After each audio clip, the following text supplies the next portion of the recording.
доктор Салах бизге түшүндүрүп берген эле.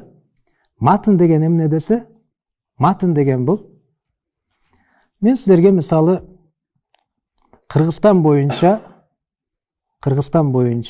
маалымат жазгыла деп айтам. Баарыңар 10 беттен жаздыңар. Кыргызстан боюнча 10 бет жаздыңар. Анан мен ошону эмне кылып талап кылам? Ошол 10 бет Кыргызстан боюнча жазган маалыматыңарды жарым бетке батыргыла деп айтам. Ошол эмне болуп калат экен? Ошол матын. Тамам? Матын ошол. Матын негизи маскапта көптөгөн матындар жазылган. Матындын максаты эмне десе, матындын максаты маскапты кийинкилерге жеткирүү, халас. Максат эмне экен? Маскапты кийинкилерге жеткирүү. Матындан башка китептер бар. Мисалы шарх деп айтабыз. Шарх дегенде ошол китептерди чечмелөө болуп калат.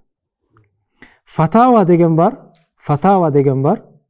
Анын максаты таптакыр башкача. Фатаванын максаты жашоодо болуп жаткан маселелерге жообун айтуу, бул фатава болуп калат. Жашоодо мисалы маселелер туулат. Ошону маскапка карап туруп, аалымдар эмне деген экен деп туруп, алардын жообуну заманга, маканга, убакытка жараша бирөөнү алып берүү, бул эмне болуп калды? Бул фатава. Түшүнүктүүбү? Ошон үчүн фатава китептерден фатва алынбайт дегенде максат ошол.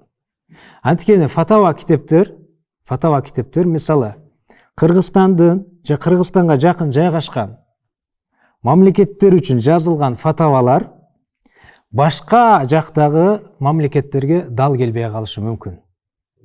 Анткени ал жактагы адамдардын адаты, үрп адаты таптакыр башкача. Ошон үчүн эмне бул жактагы жазылган фатава китептер ал жака ылайык келбей калышы мүмкүн.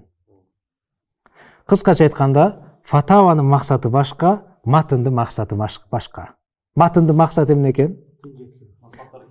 Матындын максаты маскап башчылардан айтылган ойду кийинкилерге жеткирүү, халас. Түшүнүктүүбү?